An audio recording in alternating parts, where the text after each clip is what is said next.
एक बार गौतम बुद्ध कुटिया के बाहर बैठे हुए थे और उनका एक शिष्य फूल के पौधे को पानी से सींच रहा था। तभी अचानक उनकी नजर गौतम बुद्ध पर पड़ी। शिष्य ने देखा कि गौतम बुद्ध मुस्कुरा रहे हैं। शिष्य तुरंत गौतम बुद्ध के पास आया और उनके मुस्कुराने का कारण पूछा। तो बुद्ध ने बताया, शिष्य, बस मैं मानव परीक्षण करने की सोच रहा था। चलो आज मानव परीक्षण करते हैं। उसके बाद गौतम बुद्ध अपने शिष्य के साथ पास के ही किसी गांव में गए।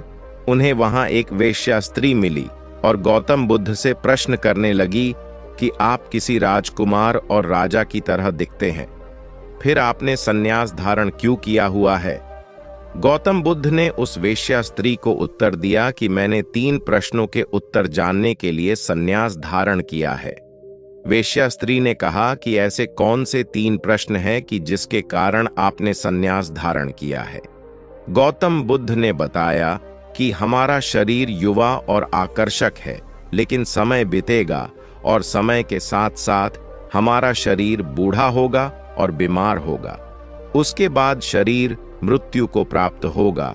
मुझे बुढ़ापा, बीमारी और मृत्यु के कारण का ज्ञान प्राप्त करना है, इसीलिए मैंने संन्यास धारण किया है।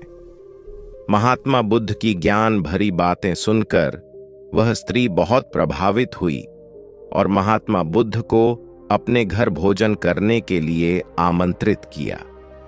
जैसे ही यह बात उस गांव वालों को पता चली तो गांव वाले महात्मा बुद्ध के पास आकर कहने लगे कि आप उस स्त्री के घर न जाएं, क्योंकि वो स्त्री चरित्रहीन है। महात्मा बुद्ध ने गांव के सरपंच को बुलाकर पूछा कि क्या यह सच है कि वो स्त्री चरित्रहीन है? सरपंच ने भी बुद्ध को बताया कि महात्मा, इन गांव वालों की बात सत्य है, वो स्त्री चरित्रहीन है। और तब महात्मा बुद्ध ने सरपंच का एक हाथ पकड़कर कहा, सरपंच जी, अब आप ताली बजाकर दिखाओ। तो सरपंच को आश्चर्य हुआ और कहा कि यह तो असंभव है, एक हाथ से ताली कभी नहीं बजती। तब महात्मा बुद्ध ने कहा, ठीक, इसी प्रकार कोई भी स्त्री अकेली चरित्रहीन नहीं होती। अगर वो स्त्री चरित्रहीन है तो आप सब गांव वाले भी चरित्रहीन हैं। तो मुझे भी आपके घर नहीं आना चाहिए। अगर पहले अब चरित्रहीन नहीं होते तो वो स्त्री भी चरित्रहीन नहीं होती। महात्मा बुद्ध की बात सुनकर सभी गांव वाले बुद्ध के सामने झुक गए और अपनी भूल की माफी मांगने लगे। और फिर महात्मा बुद्ध ने उस वेश्या स्त्री के घर भोजन किया। तो देखा आपने, इस कहानी से हमें यही सीख मिलती है कि हमें किसी को भी चरित्रहीन कहने का हक नहीं है। उससे पूर्व अपने आप में दे रखना है कि हम पूरी तरह पवित्र हैं। क्या हम चरित्रहीन नहीं हैं?